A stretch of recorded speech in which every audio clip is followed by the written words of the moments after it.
Hello friends, स्वागत है आप सभी का सीबीबी आर्ट्स क्लासेस में। अगर आप कक्षा 12 में हैं, भूगोल आपका सब्जेक्ट है और बोर्ड परीक्षा 2023 की तैयारी कर रहे हैं, दोस्तों आप लोग के लिए वीडियो बहुत ही इंपॉर्टेंट होने वाला है। इस वीडियो में पूरा एक चैप्टर मैं पूरा कवर करूंगा और बहुविकल्पीय प्रश्न, अति लघु, लघु उत्तरीय प्रश्न और विस्तृत उत्तरीय प्रश्न आपको बहुत ही अच्छे तरीके से दोस्तों बताने वाला हूँ। अगर आपका इस वीडियो को पूरा PDF चाहिए तो आपको PDF में मिल जाएगा। तो चलिए शुरुआत करते हैं और एक एक शब्द का मतलब भी बताऊंगा ताकि आपको आसानी से समझ में आ जाए और आपका जो है क्वेश्चन यहीं पे एक वीडियो में तैयार हो जाए। तो दोस्तों शुरुआत करते हैं। यहाँ पे बुक फर्स्ट है मानव भूगोल के मूल सिद्धांत, चैप्टर फर्स्ट है मानव भूगोल के प्रकृति एवं विषय क्षेत्र। अच्छे से कवर करेंगे दोस्तों, पूरा का पूरा एक एक बात आपको समझाने की कोशिश करेंगे। पहला क्वेश्चन दोस्तों आपके सामने है, भूगोल का जनक किसे कहा जाता है। ये बहुत ही सिंपल क्वेश्चन है, लेकिन बहुत लोगों को पता नहीं होता कि भूगोल का जनक किसे कहा जाता है। आपके ऑप्शन है यहाँ पे एरोटोस्थनीज, हिकेटियस, अल्फ्रेड रेटजल, गिरफिट टेलर। ये दोस्तों ये चारों जो नाम दिए गए हैं बहुत ही इंपॉर्टेंट नाम है यहाँ पे भूगोलविद्ताओं के। तो यहाँ पे जो राइट आंसर इसका होगा वो होगा एरोटोस्थनीज का राइट आंसर हो जाएगा। लेकिन दोस्तों क्वेश्चन थोड़ा सा अगर घुमा देता है, यहाँ पे पूछ लेता है आपसे, अगर दोस्तों आपसे पूछ लेता है मानव भूगोल के जनक कौन है, ठीक है। अब आपसे पूछता है यहाँ पे मानव भूगोल के जनक कौन है, तो दोस्तों आपका आंसर क्या हो जाएगा, क्योंकि आपका जो 12 में सब्जेक्ट है, जो सब्जेक्ट भूगोल का है वो मानव भूगोल ही है। 11 में भौतिक भूगोल था, 12 में मानव भूगोल है। तो आपसे भूगोल का जनक ना पूछकर अगर आपसे मानव भूगोल का जनक पूछ ले, दोस्तों आपका जो राइट आंसर हो जाएगा वो हो जाएगा अल्फ्रेड रेटजल। अल्फ्रेड रेटजल के बारे में आप सभी जानते होंगे, इनकी परिभाषाएं बहुत अच्छी है। आगे हम लोग परिभाषाओं को भी कवर करेंगे। तो जो मानव भूगोल के जनक हैं वो अल्फ्रेड रेटजल हैं, इस बात को दोस्तों ध्यान रखेंगे। दूसरा क्वेश्चन दोस्तों आपके सामने यहाँ पे है, निम्नलिखित में से कौन सा एक मानव भूगोल का उपागम नहीं है। 2022 में ये सवाल पूछा गया था, तो काफ़ी इंपॉर्टेंट सवाल है। निम्नलिखित में से कौन सा एक मानव भूगोल का उपागम नहीं है। दोस्तों सबसे पहली बात ये है, उपागम मतलब क्या होता है। उपागम मतलब होता है एक स्रोत या साधन कह सकते हैं। अब सवाल है कि किसका उपागम, मानव भूगोल का। तो मानव भूगोल का स्रोत या साधन, ठीक है। अब यहाँ पे जो ऑप्शन दिया है, क्षेत्रीय विभिन्नता दिया है, मात्रात्मक क्रांति दिया है, स्थानिक संगठन दिया है, और एक ऑप्शन आपको यहाँ पे नीचे मिल जाएगा, यहाँ पे दे सकते हैं अन्वेषण और वर्णन। अब दोस्तों यहाँ पे मैं आपको एनसीईआरटी का एक डाटा दिखा दे रहा हूँ ताकि आपको यहाँ पे कुछ समझ में आ जाए। यहाँ पे जब एनसीईआरटी का डाटा देखेंगे तो यहाँ पे देखिए दिखाई देगा आपको, यहाँ पे देखिए उपागम लिखा गया है, ठीक है। यानी मानव भूगोल के जो उपागम है, यहाँ पे जो स्रोत जो साधन है यहाँ पे दिए गए हैं। अब देखिए क्या क्या इसमें उपागम में दिया गया है। उपागम में अन्वेषण और विवरण के बारे में दिया गया है, ठीक है। प्रादेशिक विश्लेषण के बारे में दिया गया है, क्षेत्रीय विभेदन के बारे में दिया गया है और स्थानीय संगठन के बारे में दिया गया है। मतलब कि यहाँ पे ये जो दिया गया है चार, इसमें से मात्रात्मक क्रांति नहीं है। दोस्तों मात्रात्मक क्रांति नहीं, इसका मतलब जो है यही इसमें राइट आंसर हो जाएगा। अब दोस्तों जो क्वेश्चन है, क्वेश्चन दे सकते हैं यहाँ पे क्वेश्चन दे सकते हैं। तो यहाँ पे जो ऑप्शन आपका यहाँ पे ऑप्शन है मात्रात्मक क्रांति इसमें नहीं है, तो इसमें दोस्तों राइट जो आंसर हो जाएगा मात्रात्मक क्रांति हो जाएगा, ठीक है। अब दोस्तों यहाँ पे आगे बढ़ते हैं। यहाँ पे इस डायग्राम को आप समझ सकते हैं, जो यहाँ पे चार्ट में आपने देखा हुआ एनसीईआरटी में। अगला क्वेश्चन बात करते हैं। यहाँ पे क्वेश्चन तीसरा नंबर बहुत ही इंपॉर्टेंट क्वेश्चन है, आप इसे देख सकते हैं। यहाँ पे निम्नलिखित कथनों में से कौन सा एक भूगोल का वर्णन नहीं करता है। मतलब कि भूगोल का वर्णन ऐसे तीन इसमें ऑप्शन है जो करते हैं, एक नहीं करता है। उसी बात को हमें समझना है। तो सबसे पहले हमें ये समझना हो कि भूगोल का वर्णन कौन सा ऐसा है जो भूगोल का वर्णन करता है। सबसे पहले दोस्तों मैं आपको यहाँ पे शब्द लिखा गया है, इन शब्द का थोड़ा सा मतलब बता दूं ताकि आपको क्वेश्चन समझने में आसानी हो जाए। देखिए, समाकलनात्मक अनुशासन का मतलब होता है, सम का यहाँ लिखा हुआ है, सम का मतलब क्या हो गया, समय, ठीक है। मतलब कि समान, ठीक है। सम का मतलब समान और कल मतलब काल से। तो जो समान काल है, ठीक है, जो समान काल है। अब दोस्तों ये समान काल क्या है, समान काल का मतलब ये है कि अगर हम 10 साल पिछले साल का देखें, 10 साल पिछले मतलब इतिहास में जाके देखें, तो पहले कैसे पर्यावरण होता था, आज की डेट में कैसे पर्यावरण है। आज की डेट में बहुत सारे हाईवे वगैरह बन रहे हैं, तो पेड़ों कटाव बहुत ज़्यादा हो रही है, ठीक है। तो क्या हम पर्यावरण के साथ में मानव को जो अंतर संबंध है, क्या अंतर संबंध है, वो अनुशासन में है। अनुशासन मतलब कि समान जो समय है, समय के साथ साथ क्या अनुशासन में मानव है? तो इसका मतलब ये है दोस्तों यहाँ पे अनुशासन में तो मानव क्या है, यहाँ पे जो संभववाद निश्चयवाद की विचारधारा हमने पढ़ा होगा वो भी हम आगे अभी पढ़ेंगे। तो यहाँ पे मतलब समय के साथ मानव को प्रकृति के साथ तालमेल बैठा के चलना है, उसी को यहाँ पे कहा गया अनुशासन। समाकलनात्मक अनुशासन यही दर्शा रहा है। तो यहाँ पे जो भूगोल है इसका वर्णन करता है, ये राइट आंसर हो जाएगा। मानव और पर्यावरण के बीच अंतर संबंध का अध्ययन, ये भी भूगोल का वर्णन कर रहा है, मतलब ये भी सही हो जाएगा। ठीक है, अब दोस्तों यहाँ पे द्वैतता पर आधारित, द्वैतता का मतलब क्या है, जैसे भूगोल है, भूगोल क्या है, एक सब्जेक्ट है, एक विषय है।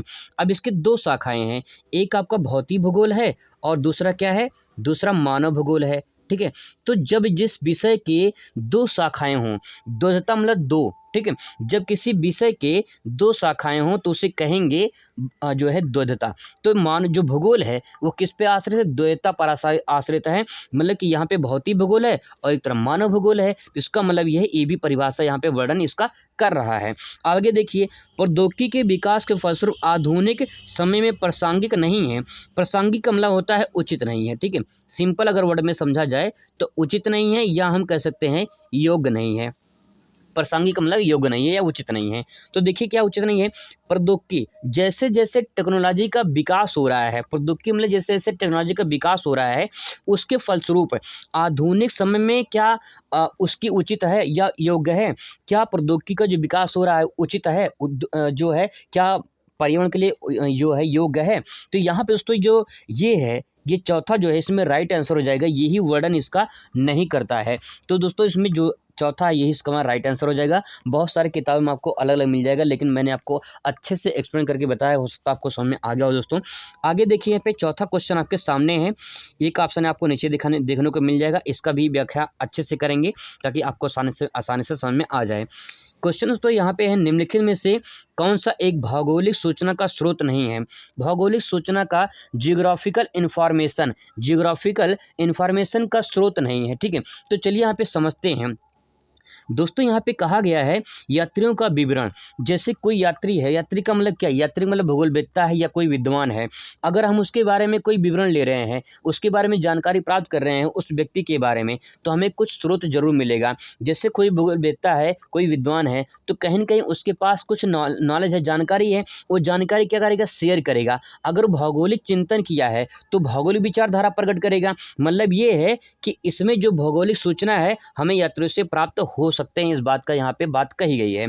तो हम व्यक्तियों के विवरण से भौगोलिक सूचना प्राप्त कर सकते हैं, बिल्कुल प्राप्त कर सकते हैं। ठीक है, अब यहाँ पे देखिए प्राचीन महाकाव्य का मतलब कि जो प्राचीन महाकाव्य से जो है बहुत सारे महाकाव्य है, रामायण की बात करें, जो है वेद की बात करें, और जो है मतलब रामायण हो गया, गीता हो गया, कुरान हो गया, बाइबिल हो गया।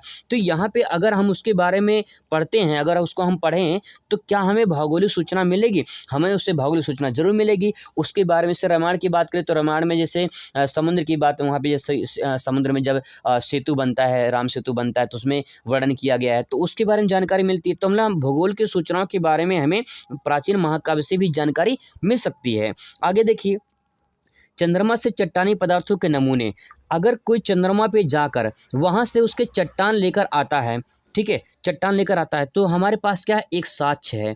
साक्ष्य का मतलब एक सबूत है क्या, कि हम चंद्रमा से वो चट्टानी पदार्थ लेकर आए हैं। लेकिन ये वर्णन नहीं कर रहा है, कि किस काल का है, किस समय का है, क्या है, ये वर्णन नहीं कर रहा है। तो दोस्तों इसमें राइट आंसर क्या हो जाएगा, यही इसमें राइट आंसर हो जाएगा, चंद्रमा से चट्टानी पदार्थों वाला, ये इसमें राइट हो जाएगा। और प्राचीन देखिए यहाँ पे मानचित्र की बात करें, अगर प्राचीन पुराना नक्शा उठा के देखेंगे, अगर पुराना कोई मैप उठा के देखते हैं तो कुछ ना कुछ जानकारी आपको जरूर मिल जाएगा, भौगोलिक सूचना आपको जरूर मिल जाएगा। तो इसमें राइट आंसर दोस्तों हो जाएगा वो, इसमें यही हो जाएगा। बहुत सारी किताबों को अलग मिल जाएगा, लेकिन इसमें राइट आंसर आपका यही हो जाएगा। आई होप कि आपको समझ में आया होगा। पांचवा क्वेश्चन दोस्तों यहाँ पे देखते हैं, निम्नलिखित में से कौन सा एक लोगों और पर्यावरण के बीच, किसके, लोगों और पर्यावरण के बीच अननोन क्रिया करके सर्वाधिक महत्वपूर्ण कारक है। तो अननोन क्रिया का सर्वाधिक महत्वपूर्ण कारक है, इस बात को यहाँ पे समझने की कोशिश करते हैं। सबसे पहले दोस्तों आपको ये समझना होगा कि अननोन क्रिया होता क्या है। देखिए मैं सिंपल वर्ड में आपको समझाने की कोशिश कर रहा हूँ। जैसे दो व्यक्ति हैं, मान लेते हैं दो व्यक्ति हैं यहाँ पे, ठीक है, दो व्यक्ति हैं। अब इन दोनों व्यक्तियों में क्या हो जाए, लड़ाई हो जाए। अगर इन दोनों व्यक्तियों में अगर क्या हो जाए, लड़ाई हो जाए, तो क्या करेंगे, दोनों एक साथ क्रिया करेंगे। दोनों क्या करेंगे, एक साथ क्रिया करेंगे। अननोन क्रिया का मतलब ये होता है जब दो वस्तु या दो व्यक्ति एक साथ क्रिया करें तो उसे कहेंगे अननोन क्रिया। अब सवाल ये है कि इस उदाहरण को आप लागू करिए यहाँ पे दिया गया है लोग। लोग मतलब कि मानव, पर्यावरण यानी वातावरण, इन्वायरमेंट। अब दोस्तों जो लोग हैं, जो मानव है, पर्यावरण के बीच अननोन क्रिया कर रहा है। मतलब कि अगर सिंपल वर्ड में कहा जाए कि मान लेते हैं अगर दोस्तों ये पेड़ है, ठीक है, इस पेड़ को क्या किया, इस पेड़ को मानव ने क्या किया, अगर मानव ने इस पेड़ को काट दिया, ठीक है, मानव ने इस पेड़ को अगर काट दिया, अगर मान लेते हैं मानव ने इस पेड़ को काट दिया, ठीक है, यहाँ पे देखिए काट दिया, तो जब मानव ने पेड़ को काटा है तो काटा हुआ पेड़ क्या मानव पे प्रभाव डालेगा, बिल्कुल डालेगा। तो वही चीज़ यहाँ पे ये है कि पर्यावरण और मानव के बीच में, यानी लोगों के बीच में अननोन क्रिया हो रही है। यानी मानव जैसे क्रिया कर रहा है उसकी प्रतिक्रिया मानव पर पड़ रही है। यही बात इस प्रश्न में कही गई है। अब दोस्तों यहाँ पे देखिए कि लोगों और पर्यावरण के बीच अननोन क्रिया हो रही है, इसका सर्वाधिक महत्वपूर्ण कारक कौन सा है, चलिए समझते हैं। मानव बुद्धिमत्ता, प्रौद्योगिकी, लोगों के अनुभव या मानवीय भाईचारा। इसमें राइट आंसर क्या हो जाएगा, इसमें तो जो राइट आंसर हो जाएगा वो प्रौद्योगिकी हो जाएगा। क्यों, समझते हैं। देखिए मानव बुद्धिमत्ता, मानव जो बुद्धिमत्ता मतलब कि मानव अपने बुद्धि के अनुसार, अपने ज्ञान के अनुसार जो है पर्यावरण के जो है यूज कर रहा है, और मानव जो है क्रिया कर रहा है, ठीक है।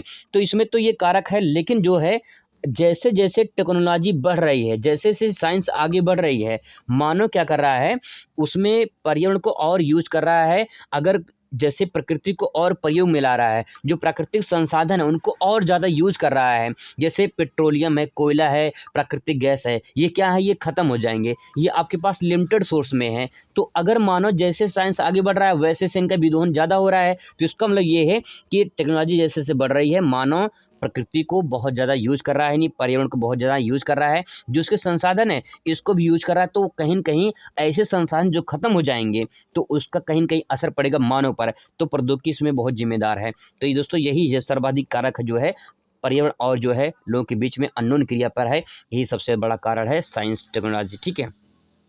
अगला क्वेश्चन दोस्तों बहुत ही ज़्यादा इम्पोर्टेंट है कि मानव भूगोल, मानव समाज और धरातल के बीच संबंधों का संश्लेषित अध्ययन है, ठीक है।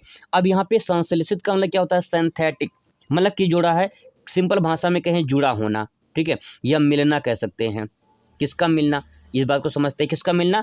देखिए मानव समाज और धरातल के बीच इन दोनों का मिलना, मतलब कि कह सकते हैं यहाँ पे जो परिभाषा कही गई है कि मानव जो भूगोल है ये मानव समाज, ठीक है, धरातल के बीच संश्लेषित अध्ययन है। अब देखिए मेरी बात समझने की कोशिश करिए, यहाँ पे ये धरातल है, ठीक है, ये धरातल हम मान लेते हैं, ये पृथ्वी है, ये धरातल है। तो मानव रहेगा कहाँ, धरातल पे रहेगा। जब धरातल पे मानव रहेगा तो कुछ न कुछ धरातल पे करेगा।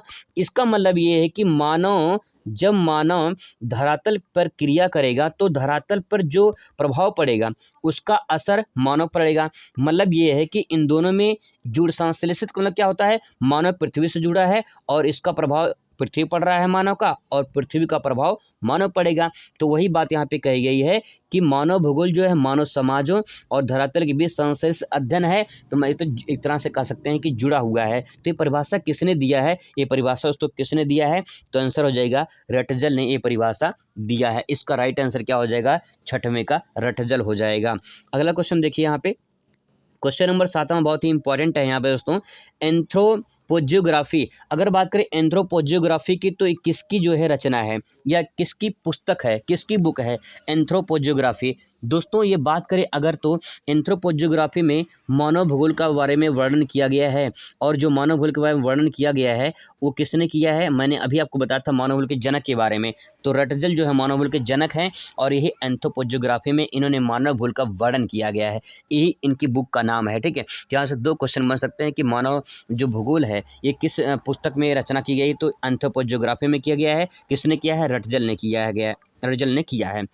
दोस्तों क्वेश्चन नंबर 7वां 8वां देखिए यहाँ पे, संभववाद के संस्थापक किसे माना जाता है। इसको वेरी वेरी इंपॉर्टेंट कर लीजिए, क्योंकि दोस्तों ये क्वेश्चन बहुत ही ज़्यादा इंपॉर्टेंट है कि संभववाद के संस्थापक आपसे पूछ सकता है।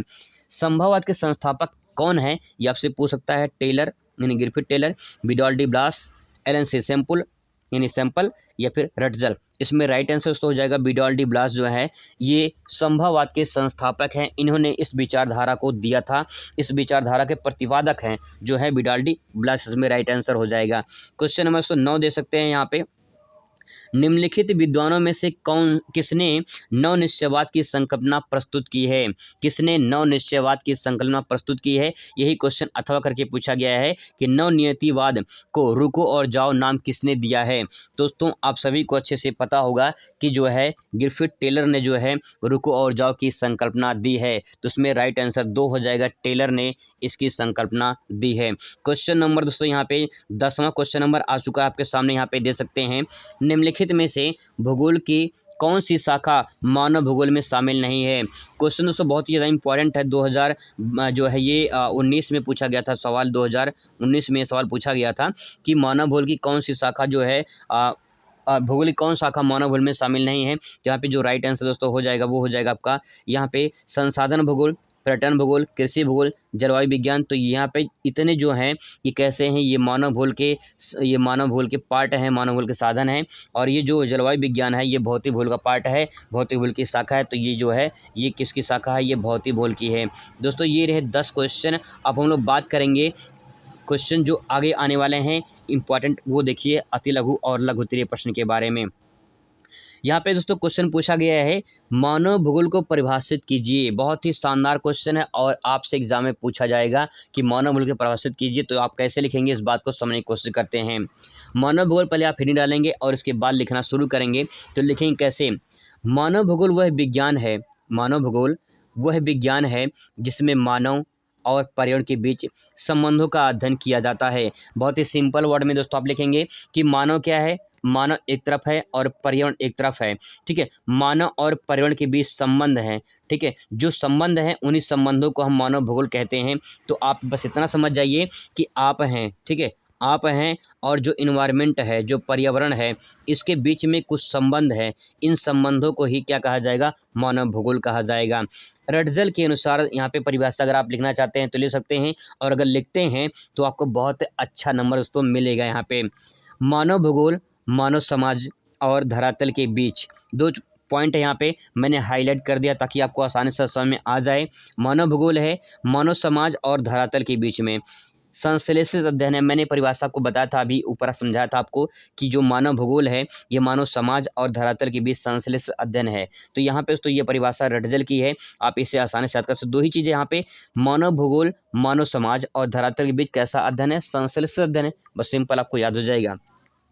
एलन सी सैंपल रटजल की ही शिष्या थी, जो है शिष्या थी एलन सी सैंपल, और इन्होंने परिभाषा दिया था। परिभाषा में कहा है इन्होंने कि जो मानव भूगोल है यह अस्थिर पृथ्वी, ठीक है, क्या पृथ्वी स्थिर है? नहीं भाई, पृथ्वी स्थिर नहीं, पृथ्वी तो घूम रही है, पृथ्वी चल रही है, ठीक है, घूम रही है। तो यहाँ पे देखिए अस्थिर पृथ्वी, अस्थिर पृथ्वी मतलब पृथ्वी स्थिर नहीं है। तो यहाँ पे पहला पॉइंट है अस्थिर पृथ्वी। और क्रियाशील मानव, क्रियाशील मानव क्या बैठा हुआ है? नहीं, क्रियाशील का मतलब कि मानव काम कर रहा है भाई, पृथ्वी पर कुछ ना कुछ काम कर रहा है।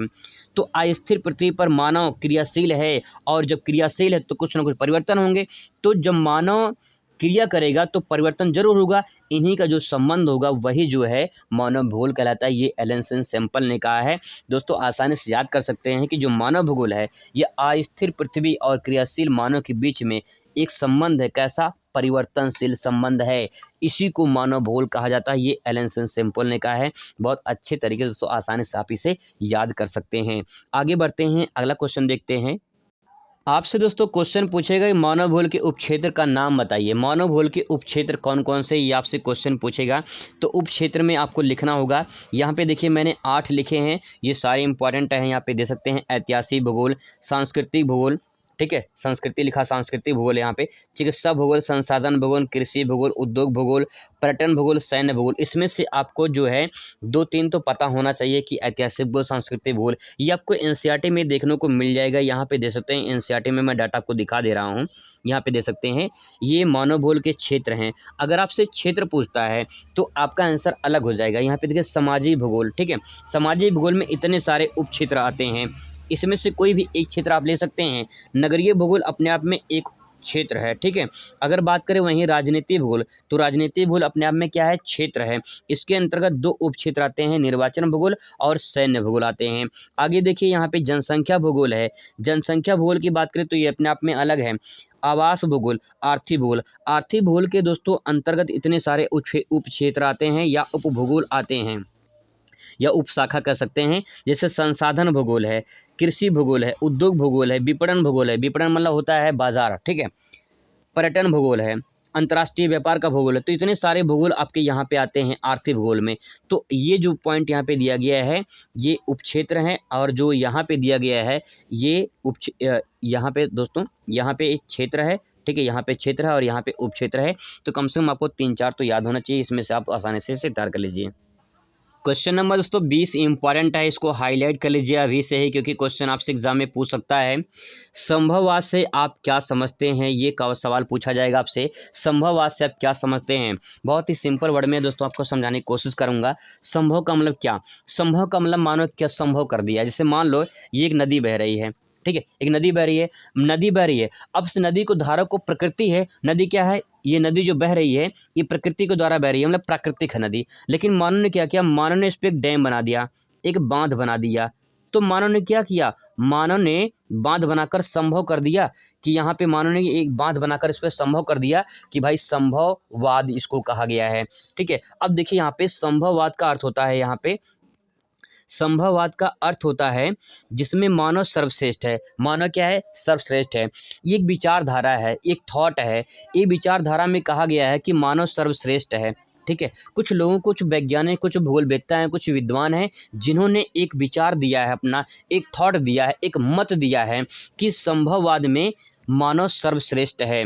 अर्थात हम कह सकते हैं प्राकृतिक शक्तियों की अपेक्षा मानव शक्तियों की प्रधानता स्वीकार करने वाली विचारधारा संभववाद विचारधारा कहलाती है।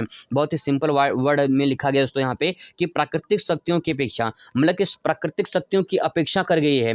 और इसमें क्या कहा गया है कि मानव शक्तियों की प्रधानता स्वीकार की गई है इसमें, ना कि प्राकृतिक शक्तियों की स्वीकार किया गया, बल्कि किसका स्वीकार किया गया है, मानव। यानी मानव क्या है, मानव सर्वश्रेष्ठ है, इसीलिए प्रकृति को दरकिनार करके यहाँ पे मानव को सर्वश्रेष्ठ बनाया गया है और मानव की प्रधानता स्वीकार करने वाली विचारधारा को संभववाद विचारधारा कहते हैं। यही परिभाषा दोस्तों इसमें कहा गया है।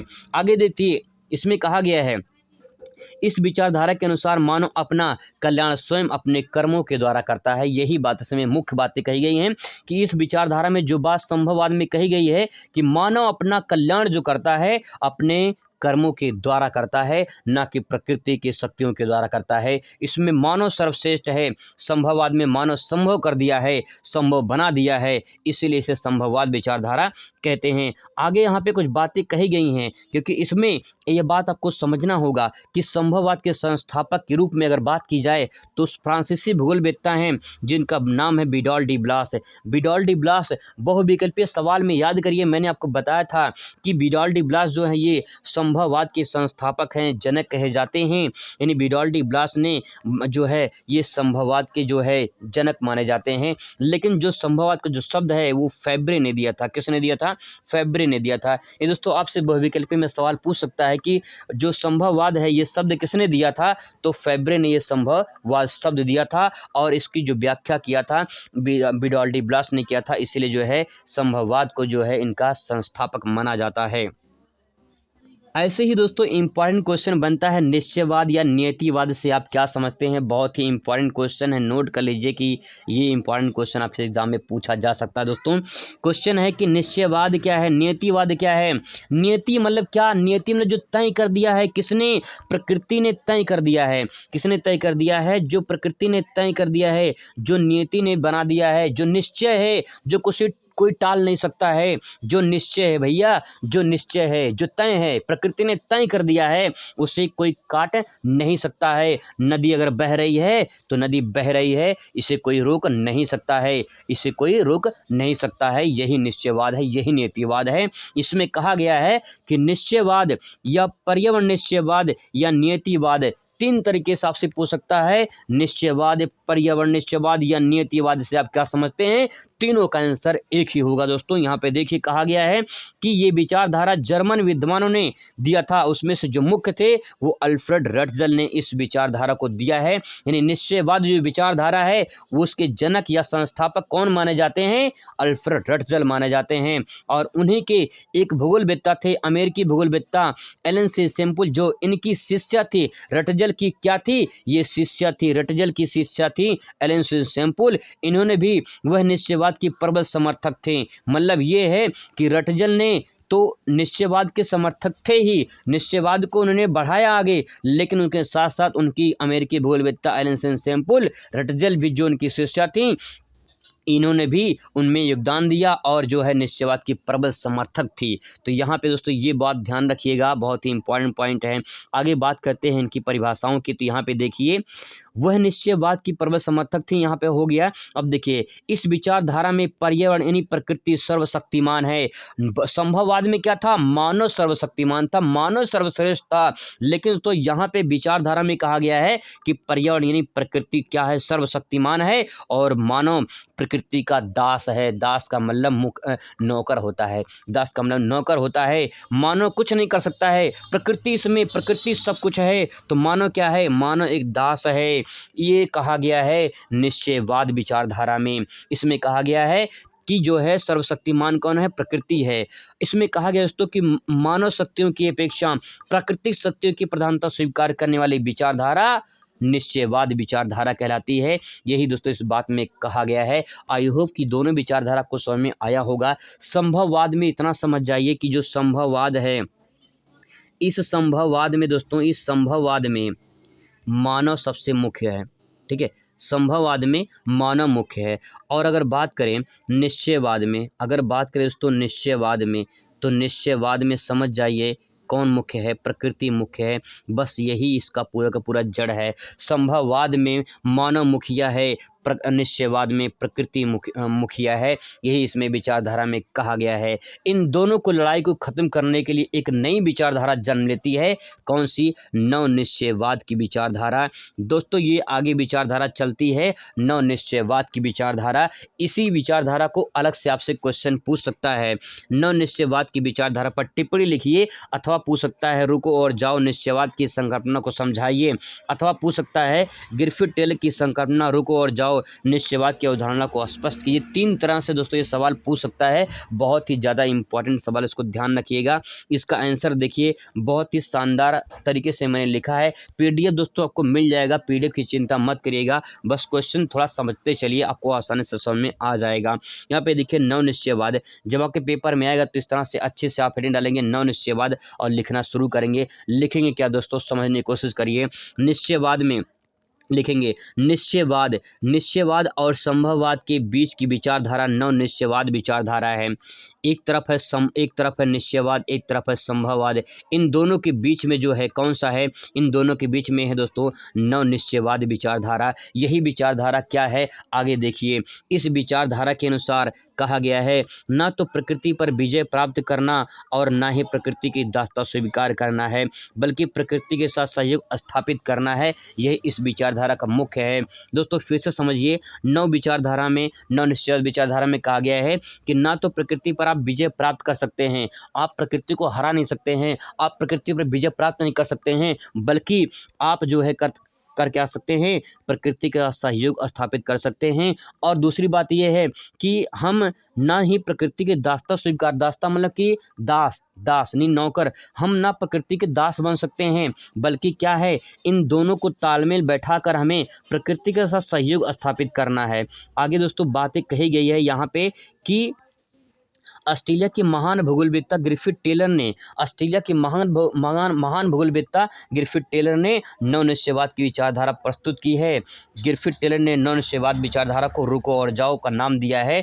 इसे दोस्तों रुको और जाओ संकल्पना भी कहा जाता है। तो यहाँ से बहुविकल्पी में एक सवाल पूछ लेगा आपसे कि ग्रिफिथ टेलर की नव निश्चयवाद की संकल्पना को क्या कहा गया है? रुको और जाओ संकल्पना कहा गया है या रुको और जाओ निश्चयवाद कहा गया है? आपसे दोस्तों एक क्वेश्चन पूछ सकता है कि रुको और जाओ संकल्पना किसने दिया है? तो गिरफिट टेलर ने दिया है। किसने दिया है? टेलर ने दिया है। वो टेलर नहीं है जो आपका कपड़ा सिलता है दोस्तों, बल्कि वो टेलर हैं जो गिरफिट टेलर हैं, एक जर्मन अर्थशास्त्र, जर्मन भूगोलवेत्ता थे। ठीक है, जर्मन भूगोलवेत्ता थे जिन्होंने निश्चयवाद को जो है आगे बढ़ाया था। आगे देखिए दोस्तों, आगे देखिए यहाँ पे कहा गया है, उदाहरण के तौर पे समझाया गया है, यहाँ पे बहुत ही आसानी तरह से समझने की कोशिश करिए। उदाहरण में कहा गया है कि किसी नगर के चौराहे पर ट्रैफिक नियंत्रण है तो लाल और पीली बत्ती, लाल और पीली बत्ती, हरी बत्ती लगी होती है। आप सभी को अच्छे से पता होगा कि लाल बत्ती, पीली बत्ती और हरी बत्ती लगी होती है। लाल बत्ती का अर्थ होता है रुको, और पीली बत्ती का अर्थ होता है जाने के लिए तैयार रहो, और हरी बत्ती का अर्थ होता है जाओ। अर्थात हम कह सकते हैं, इसी उदाहरण को देखते हुए ये जो है निश्चयवाद, नव निश्चयवाद की विचारधारा दर्शाती है। ना तो यहाँ मानव को प्रकृति का दास बनने की आवश्यकता है। आप प्रकृति का दास मत बनिए। कौन कह रहा है दास बनने के लिए? आप प्रकृति का दास मत बनो भाई, आप प्रकृति का दास मत बनो। और ना ही पूर्ण स्वतंत्रता है, लेकिन दास नहीं बनना है, और ना ही आपको पूर्ण आज़ादी की, प्रकृति को जितना चाहें उतना संसाधनों को यूज करते रहें। दोस्तों अंत में आपके साथ बहुत बड़ा, मतलब मानव के साथ में बहुत बड़ा जो है अत्याचार होने लगेगा कि ये प्रकृति कहाँ बर पाएगी, तो मानव उसके साथ जो है बहकर चला जाएगा। तो यहाँ पे दोस्तों बातें कही गई वही कि प्रकृति का दास बनने की आवश्यकता नहीं है, दास बनने की आवश्यकता है, और ना जो है ना ही पूर्ण स्वतंत्रता है। तो ये बात को समझने की कोशिश करिए यहाँ पे। अर्थात कहा गया है प्रकृति के नियमों का हमें अनुपालन करके मानव प्रकृति के विजय प्राप्त कर सकता है। हमें क्या करना है? उसके ऊपर नियमों का पालन करना है, तब जाकर उस पर विजय हम प्राप्त कर सकते हैं। आई होप दोस्तों कि आपको जो ऊपर मैंने क्वेश्चन बताया था समझ में आया होगा। ठीक है, कोई डाउट हो, कोई समस्या हो तो कमेंट कर सकते हैं। विस्तृत उत्तरीय प्रश्न को आपको ये तैयार करना होगा, इसे तैयार कर लीजिएगा। बहुत ही इंपॉर्टेंट क्वेश्चन तो यहाँ पे है। क्वेश्चन पूछ सकता है मानव भूगोल को परिभाषित करते हुए इसकी प्रकृति को समझाइए, या क्वेश्चन पूछ सकता है कि मानव भूगोल किसे कहते हैं तथा मानव भूगोल की विभिन्न शाखाओं का वर्णन कीजिए, अथवा पूछ सकता है मानव भूगोल की प्रकृति में विषय क्षेत्र का वर्णन कीजिए। और यही सवाल 2022 में पूछा गया था, पेपर उठा के दे सकते हैं, 2022 में सवाल पूछा गया था। दोस्तों ये रहा पूरा का पूरा पहले चैप्टर का एक समराइज मैंने आपको बताया है। अगर आप इसे तैयार कर लेते हैं तो आपको आसानी से दोस्तों मिल जाएगा। अगर आपको चाहिए कि इस जो मैंने बताया आपको इसका पीडीएफ चाहिए, तो पीडीएफ आपको दोस्तों मिल जाएगा। पीडीएफ कहाँ मिलेगा? अब बताते हैं पीडीएफ कहाँ मिलेगा। दो चीज़ें हैं पीडीएफ लेने के लिए। आपको एक टेलीग्राम चैनल पर जाना होगा, टेलीग्राम चैनल पर सर्च करना होगा, या फिर लिंक आपको डिस्क्रिप्शन में मिल जाएगा। वहाँ पे सीबी व्हीकल एसएसटी के नाम से टेलीग्राम चैनल है। ठीक है, सीबी व्हीकल एसएसटी के नाम से टेलीग्राम चैनल है, वहाँ पे आपको मिल जाएगा। या तो आप यहाँ पे नहीं जा सकते हैं तो आप जो है, ये मोबाइल नंबर है, इस मोबाइल नंबर पे आप कमेंट करिए, व्हाट्सएप करिए, आपको पीडीएफ अवेलेबल करा देंगे। ठीक है, पूरा मोबाइल नंबर लिखते हैं 8756 41 41 60, 8756 41 41 60 पे आप मैसेज करिए, आपको पूरा का पूरा पीडीएफ अवेलेबल करा देंगे, बिल्कुल फ्री में दोस्तों आपको मिल जाएगा। आई होप कि आपको इन्फॉर्मेशन अच्छा लगा हुआ। कोई समस्या कोई डाउट हो तो कमेंट करिए, जवाब पूरा दिया जाएगा। वीडियो पूरा देखने के लिए बहुत बहुत धन्यवाद। Thanks for watching.